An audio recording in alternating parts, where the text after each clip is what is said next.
What's up, everybody? It's the Junkyard Dawgcast. I'm Jake Rowe with Dogs 24/7. With me, Kip Adams and Rusty Mansell, also of Dogs 24/7. Listen, these guys already kind of, Rusty did, kind of broke down the win over UAB. Kip was actually covering for me. I was the one that needed the slack picked up. I went to a wedding out in Napa. It was kind of weird being out there where Brock Bowers grew up, as Brock Bowers annihilated UAB. But that was a cool little experience. But listen, we got a little bit more to talk about for UAB. We got to talk about Kirby Smart's comments from today's press conference where he talked about JT Daniels, talked about Tyke Smith, talked about Darnell Washington. Get into that a little bit, and then maybe to kind of look ahead just a little towards South Carolina and maybe, kind of connect some dots here as far as injuries in South Carolina. But Rusty, you've had a chance now. You didn't after the game the other night when you went on live, and I don't know what your situation was. I knew I was not able to come on here. You were live, but you just weren't able to be on here live. Yes. Yeah. I was not able to be on there live. Even if the technology would have allowed, I don't know if I would have been able to act correctly.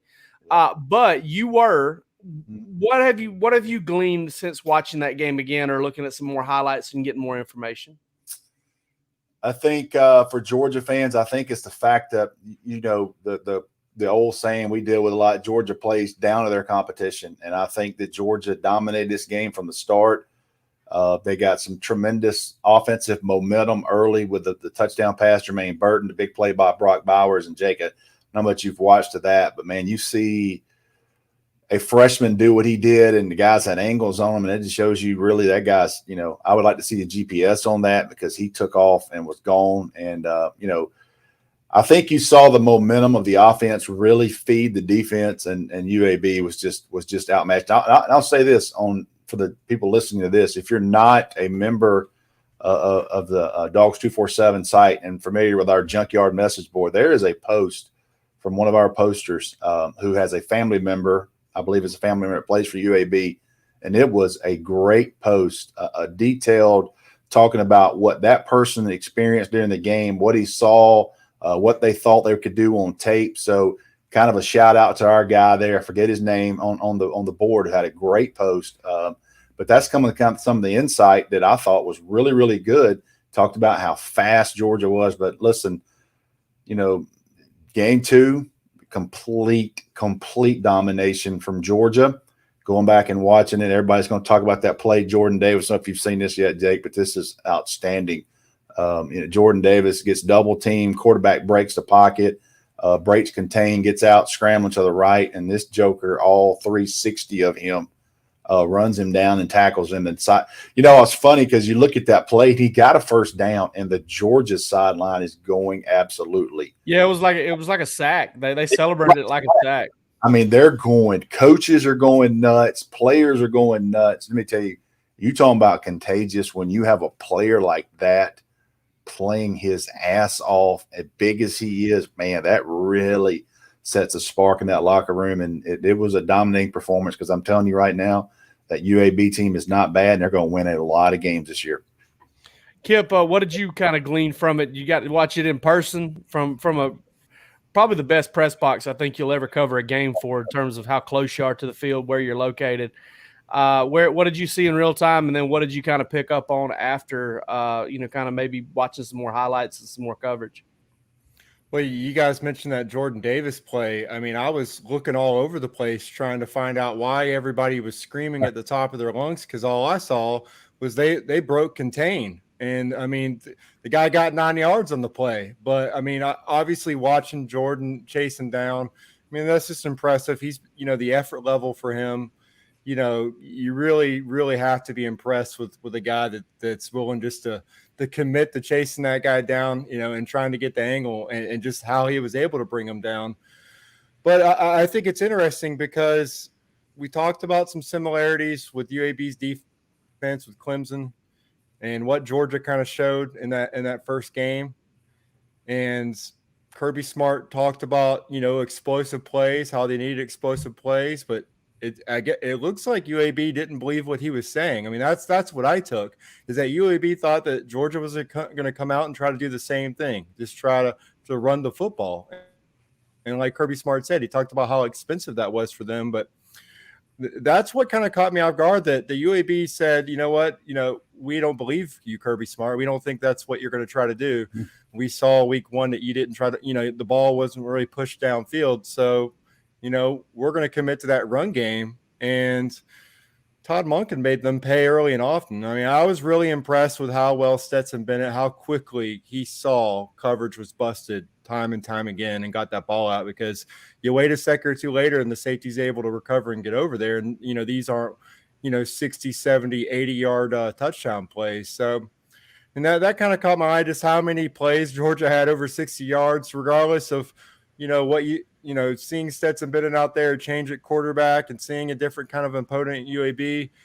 Now South Carolina and every other team down the road. I mean, now there's 2 very different types of film that they're going to have to go back and look at, because I mean, it's not really a Jekyll and Hyde, but it's definitely a tale of 2 games offensively. And so there's a lot more that teams are going to have to account for in Georgia's offense. And I just thought that this was kind of that, that game where Todd Monken could show, hey, you give me a full off season in being able to get these guys ready with this playbook, and I can dial up some plays. Now, you can make the argument, why use them week 2, but it doesn't matter, because now teams have to account for that. And I mean, we're going to talk obviously about the run game and where that's at later in the show, but now, that aspect of the offense is probably going to get maybe a player or 2 less in the box, just because of what Georgia's shown they can do with a guy like Brock Bowers and Jermaine Burton getting behind that secondary, getting behind coverage. I look at this game, guys, and during the game, there were quite a few people that you're friends with from back home, back in South Georgia and everything. They were shooting me texts saying that, Carson Beck, got robbed, that, he should be the starter, that everybody, that Georgia knows what they've got in Stetson Bennett, and it's not anything long-term. And, I kind of look at that, and everybody wants to talk about big picture. Everybody's like, well, you got to think about the big picture. You got to get these younger quarterbacks some experience when you've got the opportunity. Yeah, but you want to go even bigger picture than that? It's playing the guy that deserves to play. It's playing the guy that earned it on the practice field during the week. It's playing the guy who showed not just the coaching staff. He doesn't go out there and work out for just the coaching staff, okay? He goes out there and he throws to receivers, and defensive players watch him, and offensive linemen watch him, and running backs watch him. And the message is, go out there and earn your opportunity to play. Go out there and practice well and prepare well, and you'll be able to play. Well, if Kirby Smart, if they make an exception on that, if they say, well, listen, we've seen Stetson, we've seen enough of him, we want to see Carson Beck, or we want to see Brock Vandegrift, even though they didn't prepare as well as Stetson Bennett did over the course of the week, what does that say to the rest of your football team? I mean, what does that say to a guy listen, Jordan Davis probably doesn't need to see it to believe it, but what does it say to a Jordan Davis or to another really good football player? Hey, I don't have to go out there and prepare all that well because I'm really good, and they're going to play me. So you want to go even bigger picture than trying to get some young quarterbacks some experience, which, listen, is valuable. And Carson Beck got a ton of it on Saturday, made some mistakes, did some good things. But, I'm going back to the Stetson Bennett quarterback controversy, and everybody's talk about big picture. Well, you don't get much big picture than meeting your standard as a coaching staff and practicing what you preach, which is playing the guy who earned the right to play and playing the guy who prepared the best over the course of the week. And I think a lot of this talk of he lost 2 games as a starter last year and he showed that he was limited. Okay, great.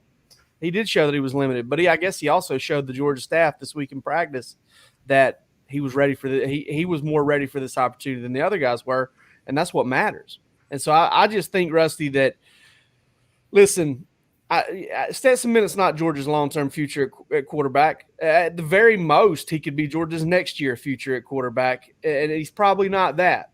But he got Georgia a big win over UAB, a stress-free win over UAB, and he earned the right to do that. And you don't play the guy who didn't earn it just because you're trying to project for the future. This is 2021.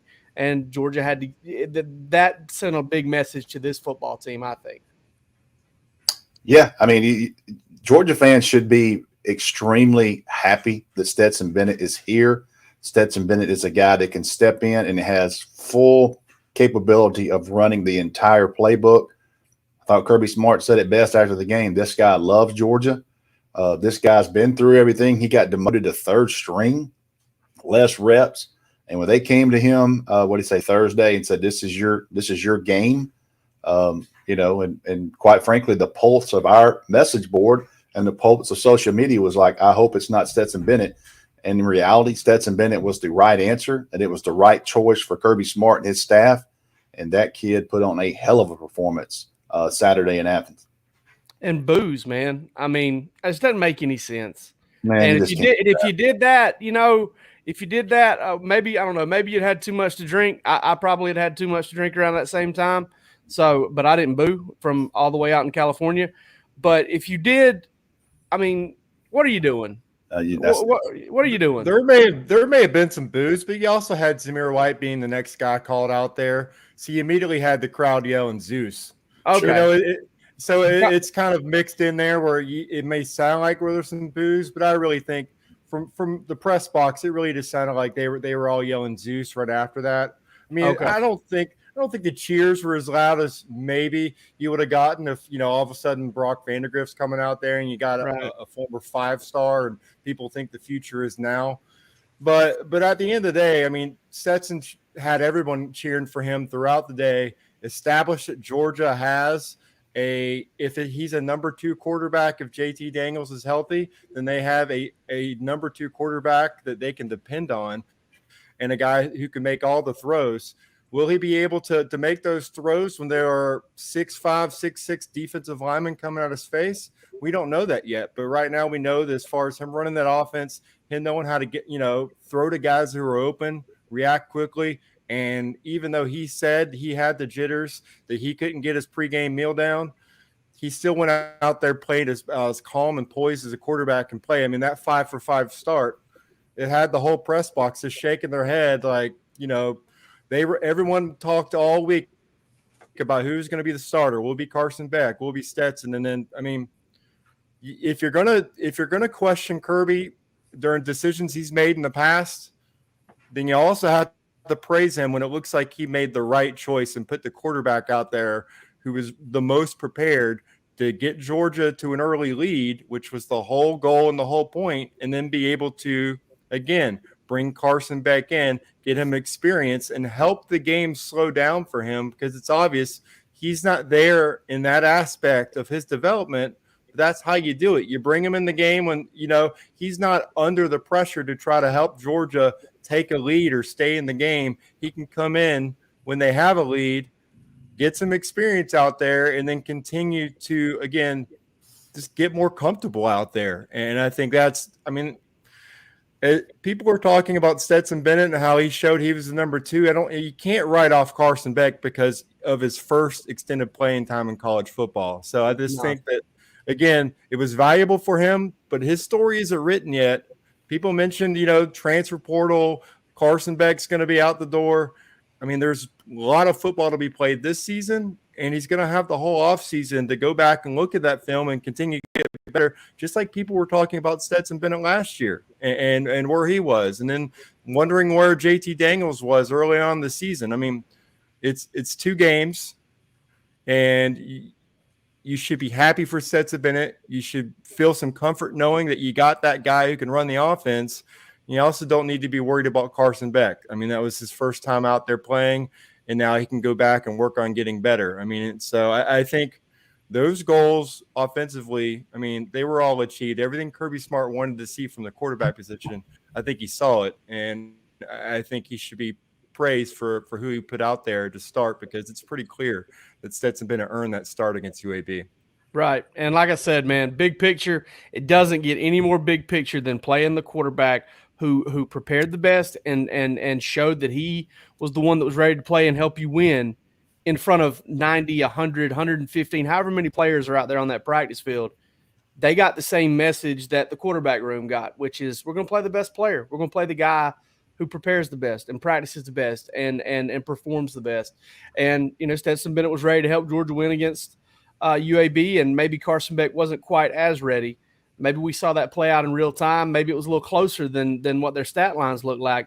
But ultimately, you're not going to play the younger player to prepare for the future just because of the future. there's more that goes into it than that. And sending that message to the team that, hey, listen, you come out here and do what you're supposed to do, you're going to play. If you don't, you don't. And that's the way it goes.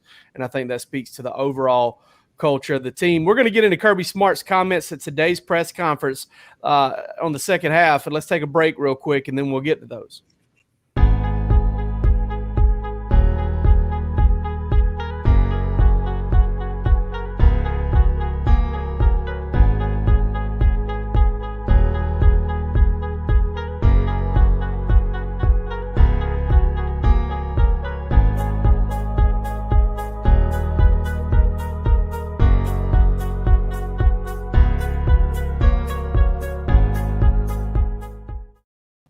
All right, some pretty good injury news, guys, for the most part.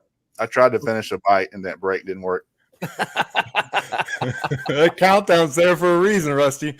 I was about 2 minutes late getting on here to this thing. Kip had to hit me up and be like, "Hey, everything good?" And it was because I was stuffing my face as well. I had to eat something real quick after I got through transcribing. So We gotta get longer break. All right, good injury news. Okay, Rusty didn't hurt his tooth or get indigestion there. I hope not, trying to eat that too fast. But Kirby says that JT Daniels is definitely, in a better spot now than he was at the beginning of last week. He's in a better spot now than he was on Saturday, and said on Saturday he was in a better spot than he was earlier this week. So it looks like JT Daniels is progressing. And Rusty, I guess this is the question I want to ask you. If you've got any sort of reasonable concern that JT Daniels is going to aggravate this thing, listen, I know what South Carolina did the last time they came to Athens, but do you play him? No. If there's any sort of reasonable concern that he might re-aggravate this injury? No, because, this is a different I think Kirby answered that. It's a different roster. It came over in 2019. And South Carolina fans know that. They had some very, very talented guys. That roster's down right now. And you credit Shane Beamer for these first 2 weeks. That was a big win for them because they're looking at trying to get to that 6 point, trying to get to that bowl season his first year. So those swing games like East Carolina are huge for them. Yeah, they're trying to get to those extra practices. They're right. wanting those 15 practices at the end of the year. The same way Georgia was the first year. You're sitting there at 8 and, what were they, 7-5? That was a huge win against Tech to try to get to that. So that's what they're dealing with right now. But, if you're Georgia's sake, you've already seen Stetson Bennett, what he can do.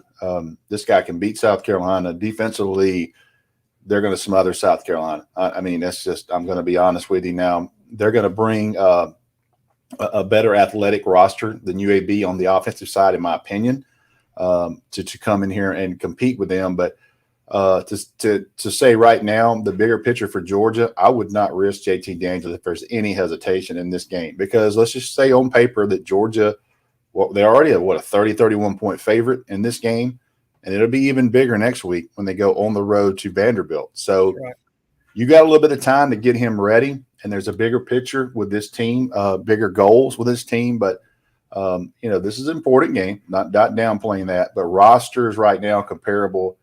Georgia is a completely better team than South Carolina. It's deeper, it's faster. They don't have to have JT Daniels win this game, but JT Daniels is a competitor, and I know he wants to play, so I'm sure he will if he can. But just decisions like this, start looking long-term and get good. We talked about this last week, Jake. The only thing you can do for something like this is rest. Right. So you got to rest and get yourself ready. So it'll be interesting to see how the week goes and what we hear practice-wise. But, no, I don't play him if there's any slight hesitation in this game. Yeah, I agree with that. And I'll say this too. South Carolina's got some pretty good dudes up front on defense. As far as their defensive line goes, that's probably where most of their talent is. Mm-hmm. And you don't really want to, don't maybe make him face that live fire like that. Now, I don't think you want to run him back out there for his first action, because Georgia should be able to handle Vanderbilt as well, okay? I don't think you want to run him out there for his first action against Arkansas to begin October. Mm-hmm. But at the same time, I think you can afford to kind of give him another week of rest, and they're going to evaluate that. They're going to learn more about that. If he's continually getting better, maybe they put him on a pitch count a little bit. Maybe they do feel like they can get him out there and kind of play him, maybe limit his exposure some, maybe game plan around it a little bit, just to kind of keep him in the groove, because I do think in the month of October, you're going to want JT Daniels playing. You're going to want JT Daniels playing well, because you've got Arkansas, you got Auburn, you got Florida. Okay.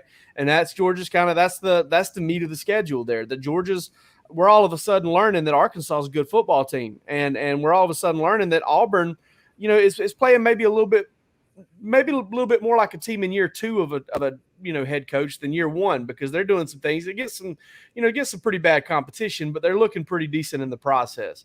And then obviously Florida's a huge rivalry game. Georgia's going to get that after the bye week. I'm of the opinion that whatever you got to do to get JT Daniels on the field and keep him healthy against Arkansas and against Auburn, and then kind of have him go through that bye week and get to Florida. I think by the time you get to Florida, if you have any sort of luck at all, you can maybe have this injury completely behind you. Kip, what do you think about the whole idea of maybe trying to get through another week or maybe a week and a half, so to speak, without having to, put JT Daniels in the line of fire there? That's another thing the value of what you just saw this past week, with Stetson Bennett. You don't have a shaky performance at quarterback. You have one of the best, outputs from a Georgia quarterback. So you have that, knowing that you can get to October and be fine. And you mentioned the three teams, but then also Kentucky. So you can make the case that the four toughest teams Georgia has left in the schedule are all in October. I mean, those are all top 40 around their programs.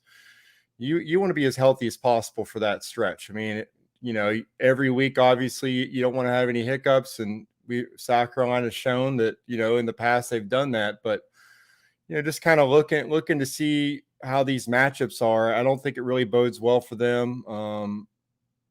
They're young, a lot of penalties, ball security issues, with their ball carriers as well.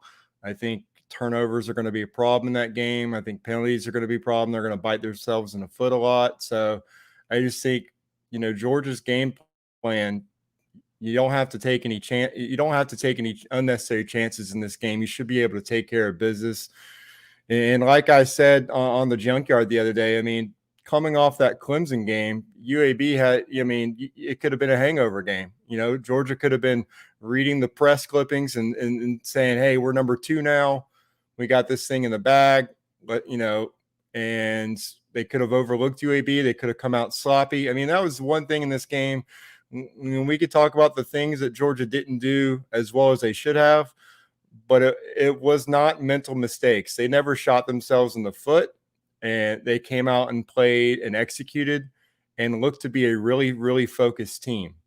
And I mentioned that Nicholls State game on the other pod is something that Kirby Smart can remember, coming off that win over North Carolina, and that being a game that kind of reminded them that, they haven't earned anything in the next game.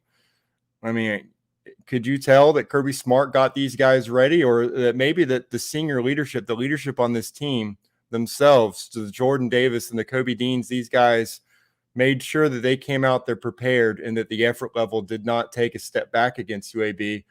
I think that now with SEC play coming in, I think that you've seen the signs that you can depend on these guys to do the same thing this week in practice, be mentally prepared for this game, and then be confident knowing that, I mean, if Stetson Bennett's the guy, he can roll out there and they don't have to, they don't have to worry about the offense and not having a guy under center who can control the playbook and make sure to make good decisions, because I think, Stetson made about as good decisions as you can make in a football game last week. So, yeah, unless there's a matchup that Kirby Smart sees that, worries him a little bit, that if he feels the need to push JT out there, I don't see him out on the field unless he just has a great recovery week and is pain-free, because it's just one of those injuries that can really, really linger. If you put him out there too early, it's kind of like a hamstring. I mean, you got to let this thing heal on its own. So I don't think you put him out there at 60 or 70%. He's got to be close to being past this injury to get back on the field. And I just don't think there's a reason to do that, given the next couple opponents that Georgia has on deck. Yeah, I agree with that. And listen, like I said, I don't think you want him to go into the month of October super rusty or anything like that. But I do think you can limit his exposure in the next few weeks and maximize his chances of maybe being back to 100%. Also, thank you for correcting me. I didn't realize that October is a 5 Saturday month. So it's always good to have a 5 Saturday month when you got the bye week. So I didn't realize Kentucky was also in there too. That may be the toughest game Georgia plays in October because Kentucky's looking really good. So they've actually got some weapons in the passing game that are pretty impressive. But yeah, it's going to come down to, I think, obviously they're going to get JT some work. It's good to be able to get him work on the practice field because he's not going to get hit. They're going to be able to evaluate him every day, continue to get him treatment. Kirby Smart said basically the 3 things you need: rest, recovery, and retreat and treatment to kind of get over this injury. He's going to get that for all of this week, all of next week. We'll see what they do as far as the plan, as far as playing him. But like Rusty said, I think you can't really discount the fact that JT is going to be a competitor. He's a competitor, and he's going to want to be on the football field. He's going to want to be out there, and we'll see how good a lobbyist he is. See if he's got a career in politics or as a lawyer. See if he can litigate himself out onto the field at some point. Let's talk about a couple more injuries before we let these folks go. And Rusty, Tyke Smith, Darnell Washington, out of their boots, going to do some running this week. Looks like they're close to coming back. Not going to play this week, right? No, they're not going to play this week unless something major happens. And let's be honest with you, man. I mean, those 2 guys are still valuable pieces of the puzzle. Incredible depth, experience. Darnell Washington starter. Tyke Smith talked about coming down from West Virginia, playing for Coach Adai. Obviously knows what he expects and played a lot of football games. But let's not discount one thing. Brock Bowers and Latavius Brini have played extremely well. So when you look at the situation there, you look at Brock Bowers, and Brock Bowers may not technically start, but Brock Bowers is going to be heavily involved in the offense because I fully expect when Darnell Washington comes back to see a lot of 12 personnel, a lot of 2 tight end set. That's a 6'7", 6'8" guy. Then you can bring Brock Bowers in there, so it creates stress on the defense to try to physically match up with a guy that big, and number 2, a guy that fast in Brock Bowers. So, Jake, we talked about this, and you got to be real careful with a subject like this because it writes off somebody if it goes another way. But Latavius Brini, I don't know that he's not going to start for Georgia the way he's playing, and that's no disrespect to anybody. Now, if he is the starter, I still expect to see Tyke Smith a bunch. Yeah, but right now, I haven't seen anything to tell me he's not going to be the starter because that guy has played. He's physical. He's big. He was great in coverage in Clemson with some bigger guys. So right now, he is not only that, Rusty Tyke's missed a bunch of reps. Like he's missed weeks and weeks of reps. And it was already kind of new to him. Yeah. So I mean, there's I want to be real careful and say this. Like we're not writing that guy off. But as far as one of those 2 is going to play the majority of the snaps in that situation. So I think Brini's a guy that has done a really good job. I'd be interested to see, Tyke Smith might not come in and make that initial get right back in there. But we see, and with the games they have and the goal of this team, man, when you get to Florida, there's still a lot of season left. So you get through a bye week, you get to Florida, you play the rest of the season. Then most likely, if things go this plan, you get to the SEC championship. And whatever happens there, if you're fortunate enough to get in the playoff, you're hoping for 2 more games after that. So you got to have a lot of depth. You got to have a lot of guys. And those 2 guys certainly will be key pieces of the puzzle. But I think Brock Bowers and Brini have played outstanding in the chances they've been given. No doubt. And all of a sudden at tight end, John Fitzpatrick's getting further and further removed from that sprained foot injury. Brock Bowers is playing really well. You get Darnell Washington back, and you may see some 13 personnel in there with the 3 tight ends because of what Brock Bowers brings to you as a wide receiver. You can get 3 tight ends on the field and function like you're in 12 personnel, and maybe set yourself up for some run pass checks at the line of scrimmage. There's a lot of different stuff you could do with that. But Kip, I got something specific I want to go to you with here because you get Tyke Smith back. At the very least, when he's back and he's full strength and you're feeling good about him, listen, he may not overtake Latavius Brini. He may not be ready to do that yet.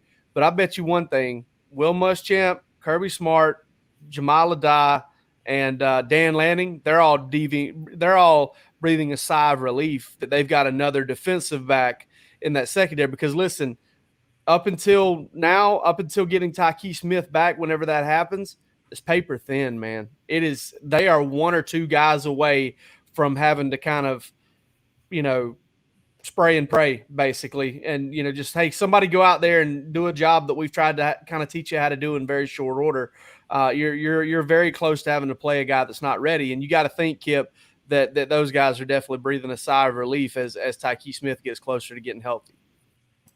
Yeah, I mean, as well as Latavius Brinnie's played, but that snap count's going to keep creeping on up there. And, he's putting more mileage, on his tires as well. And I think, Dan Jackson's done an admirable job in there. But I think toward the third and fourth quarter of that UAB game, when they started putting the backups in, you started seeing, at some positions, they got some guys, some young talent, but at the safety position, you're still seeing Dan Jackson out there, and the depth at that position, that was where it was the most apparent, because I'm out there and I'm seeing, new guys. I'm seeing other, Trezor Marshall's playing a lot. Look at Keely Ringo making a big play. Nyland Green, Kamari Laster's on the field. Smile Munden's on the field. Timon Mitchell's out there. And lo and behold, I mean, it's still kind of the same guys out there at safety for a lot of the second half. And so that, I mean, you didn't really see a lot of new guys rotating in at the safety position. And then that kind of showed me, there's a chance these guys might wear down, if they don't have any guys rotating. And I was impressed by Javon Bullard. He played a lot of snaps out there as well. But at the same time, it's just, you could tell that they could use, one or two more guys to kind of step up in that back end of the secondary, just to give some guys they can kind of trust, some guys that you can, depend on to maybe make a big play, in key moments. And so I think that's kind of where Tyke Smith really comes in. I mean, he's a guy that obviously just blew up the stat sheet last year for West Virginia, just a natural playmaker, a guy that flies to the ball. I mean, that's a whole new wrinkle that Dan Lanning and as you said, Kirby Smart and the coaching staff can add and present different looks to opposing offenses. I mean, you can have them playing at several different positions across the secondary, even have them up close to the line of scrimmage as well. And Kirby Smart loves doing that. He loves showing as many looks as possible, playing, situational football.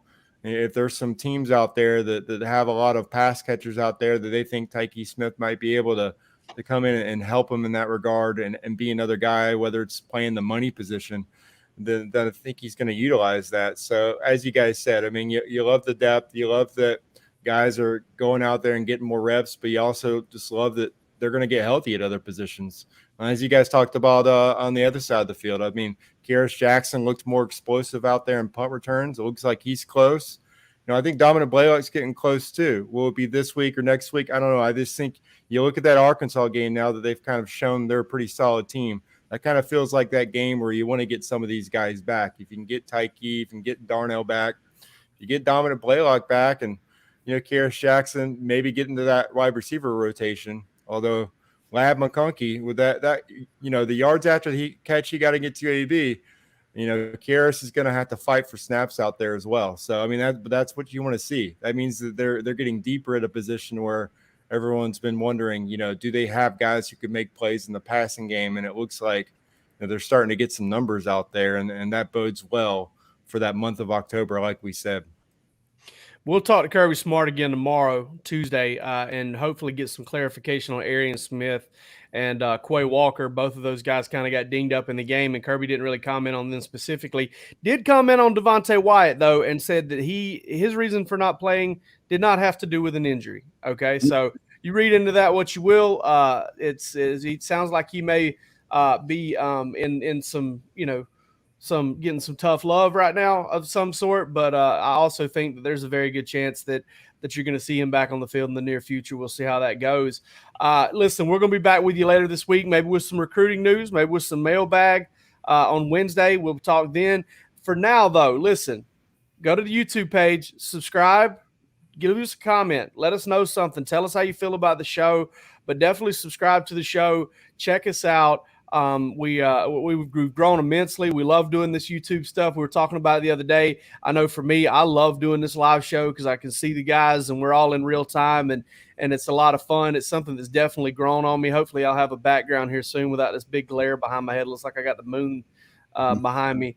Yeah, come see us, come check us out, refer us to friends, talk about it. We love having you, and we'll be back later this week with a couple more shows before Georgia opens its SEC slate against South Carolina. But for this episode of the Junkyard Dawgcast, I'm Jake Rowe with Dogs 24/7. They're Kip Adams and Rusty Mansell from the same place. Y'all take it easy.